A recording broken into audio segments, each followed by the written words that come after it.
તો વડાપ્રધાન નરેન્દ્ર મોદીનો અમેરિકા પ્રવાસ પૂરો થઈ ગયો છે। પીએમ મોદીએ મોડી રાત્રે 3 વાગે વ્હાઇટ હાઉસમાં અમેરિકાના રાષ્ટ્રપતિ ડોનાલ્ડ ટ્રમ્પ સાથે મુલાકાત કરી।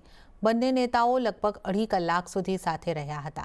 આ દરમિયાન બંને દેશો વચ્ચે દ્વિપક્ષીય વાતચીત થઈ। પીએમ મોદીએ ટ્રમ્પને બીજી વખત અમેરિકાના રાષ્ટ્રપતિ તરીકે ચૂંટાવા પર અભિનંદન પાઠવ્યા હતા। વડાપ્રધાને કહ્યું કે આ ખુશીની વાત છે કે મને ટ્રમ્પ સાથે ફરી કામ કરવાની તક મળી છે।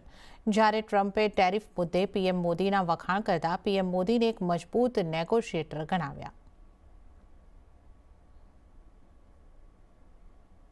अमेरिका विश्व का सबसे पुराना लोकतंत्र, भारत विशाल लोकतंत्र और इसलिए हम दोनों का मिलने का मतलब 1+1 2 नहीं, 1 और 1 11 होता है और ये 11 की तकती वो ताकत विश्व के कल्याण के भी काम आएगी। Bill. Mr. President, you spoke about Prime Minister Modi as a tough negotiator. Who was a tougher negotiator today and who has a better negotiating tactic when it comes to tariffs? Oh, he's a much tougher negotiator than me, and he's a much better negotiator than me. There's not even a contest. Okay? PM Modi અને રાષ્ટ્રપતિ Trump વચ્ચેની દ્વિપક્ષીય બેઠકમાં બંને દેશો વચ્ચે વેપારથી લઈને technology સુધીના ઘણા મુદ્દાઓ પર ચર્ચા થઈ હતી। બંને નેતાઓએ સંરક્ષણ, સુરક્ષા, ઉર્જા, વેપાર અને ટેકનોલોજી સાથે જોડાયેલા અનેક મુદ્દાઓ પર ચર્ચા કરી। ભારત અને અમેરિકા વચ્ચે ઘણા મહત્વના કરારો થયા છે, જેમાં ઇન્ડો પેસિફિક ક્ષેત્રમાં શાંતિ, સ્થિરતા અને સમૃદ્ધિ વધારવા માટે સાથે મળીને કામ કરવાનો નિર્ણય લેવામાં આવ્યો છે। આનો અર્થ એ થયો કે ક્વાડને ચીનનો સામનો કરવા માટે પ્રાથમિકતા મળશે અને સાથે જ ક્રિટિકલ મિનરલ્સ, એડવાન્સ મટીરિયલ્સ અને ફાર્માની મજબૂત સપ્લાય ચેન બનાવવામાં આવશે। લોસ એન્જલસ અને બોસ્ટનમાં ભારતીય કોન્સ્યુલેટ ખુલશે। સાથે જ અમેરિકન યુનિવર્સિટીઓને ભારતમાં ઓફશોર કેમ્પસ ખોલવા માટે આમંત્રણ આપવામાં આવ્યું છે। ભારત અને અમેરિકા વચ્ચે ઓઇલ અને ગેસનો વેપાર મજબૂત થશે, એટલે કે ભારત હવે અમેરિકા પાસેથી વધુ ઓઇલ અને ગેસ ખરીદશે। અમેરિકા ભારતમાં ન્યુક્લિયર એનર્જી સેક્ટરમાં નાના મોડ્યુલર રિએક્ટર માટે સહયોગ વધારશે। સંરક્ષણ ડીલમાં અમેરિકા પાસેથી ભારતના ફાઇટર જેટ ખરીદવાની ડીલ મુખ્ય રહી। ભારત હવે અમેરિકા પાસેથી F-35 સ્ટીલ્થ ફાઇટર એરક્રાફ્ટ ખરીદશે। પીએમ મોદીએ 2030 સુધીમાં દ્વિપક્ષીય વેપારને $500 બિલિયનથી વધુ વધારવાનો લક્ષ્ય રાખ્યો છે। ટ્રમ્પે કહ્યું કે અમેરિકન કાર પર વધારે ટેરિફને કારણે ભારતમાં બિઝનેસ કરવો સરળ નથી। आज हमने द्विपक्षीय व्यापार को 2030 तक 2 गुना से भी अधिक बढ़ाकर $500 बिलियन तक पहुंचाने का लक्ष्य निर्धारित किया है। हमारी टीमें एक पारस्परिक लाभकारी ट्रेड एग्रीमेंट को शीघ्र संपन्न करने पर काम करेगी। भारत की ऊर्जा सुरक्षा सुनिश्चित करने में हम ऑयल तथा गैस ट्रेड को बल देंगे। ऊर्जा इंफ्रास्ट्रक्चर में निवेश भी बढ़ेगा। न्यूक्लियर एनर्जी क्षेत्र में हमने स्मॉल मॉड्यूलर रिएक्टर्स की दिशा में सहयोग बढ़ाने पर भी बात की।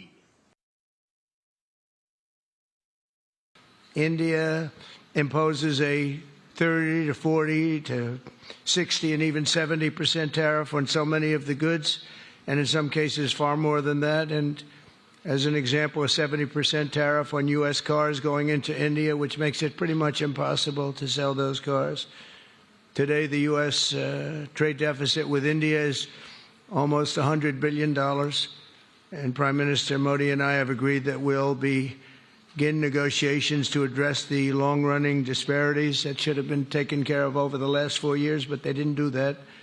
In the U.S.-India trading relationship, with the goal of signing an agreement, and we want we want a certain level playing field, which we really think we're entitled to, and he does also, in fairness. So we're going to work on that very hard. India's been to us just about the highest tariffed nation anywhere in the world. They've been very strong on tariffs, and I don't blame them necessarily, but it's a different way of doing business. It's very hard to sell into India because they have trade barriers, very strong tariffs. જ્યારે PM Modi અને Trump white હાઉસમાં મળ્યા ત્યારે બંને દેશો સંરક્ષણ ક્ષેત્રે પરસ્પર સહયોગ વધારવા માટે સંમત થયા. મોદી અને ટ્રમ્પ વચ્ચેની બેઠકમાં F-35 ફાઇટર જેટ સિવાય ભારતના હથિયારોના કાફલામાં વધુ 2 મહત્વપૂર્ણ હથિયારો ઉમેરવાની જાહેરાત કરવામાં આવી. આ વર્ષે જેવેલિન એન્ટી ટેન્ક ગાઇડેડ મિસાઇલો અને સ્ટ્રાઇકર ઇન્ફેન્ટ્રી કોમ્બેટ વેહિકલ માટે નવી ખરીદી અને કો પ્રોડક્શન પર કામ કરવામાં આવશે, જેથી કરીને ભારતની સંરક્ષણ જરૂરિયાતોને ઝડપથી પૂરી કરી શકાય. આ ઉપરાંત ભારતીય સેનાને મેરીટાઇમ સર્વેલન્સ ક્ષમતા વધારવા માટે 6 વધારાના P-8I મેરીટાઇમ પેટ્રોલ એરક્રાફ્ટ ખરીદવાની પ્રક્રિયા પણ ટૂંક સમયમાં પૂર્ણ કરવામાં આવશે. P-8I એરક્રાફ્ટને સબમરીન કિલર પણ કહેવામાં આવે છે.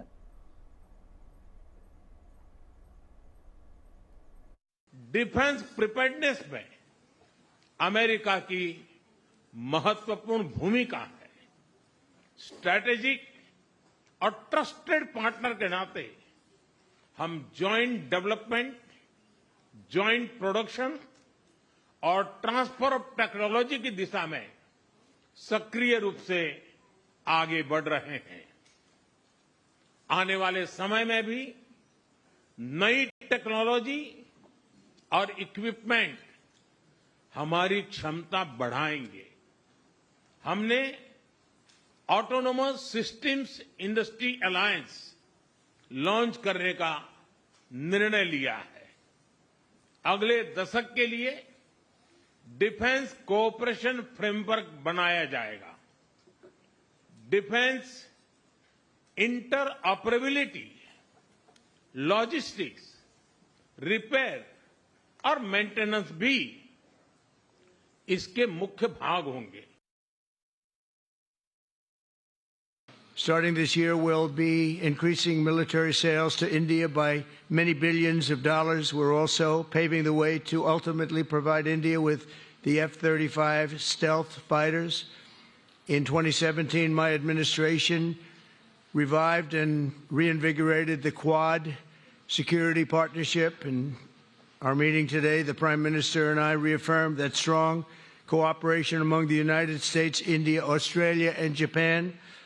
And it's crucial, really, to maintaining peace and prosperity, tranquility, even in the Indo-Pacific.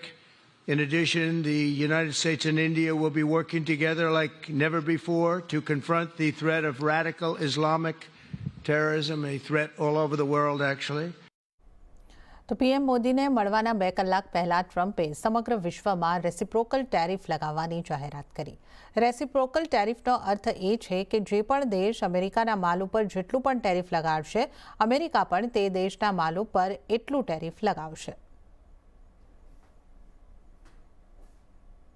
And on trade, I have decided, for purposes of fairness, that I will charge a reciprocal tariff, meaning whatever countries charge the United States of America, we will charge them, no more, no less. In other words, they charge us a tax or tariff, and we charge them the exact same tax or tariff. Very simple.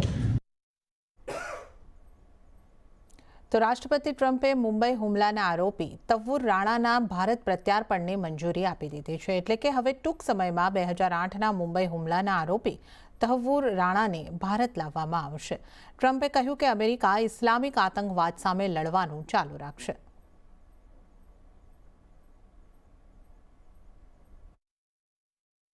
Today, I'm pleased to announce that my administration has approved the extradition of one of the plotters and one of the very evil people of the world, and having to do with the horrific 2008 Mumbai terrorist attack, to face justice in India.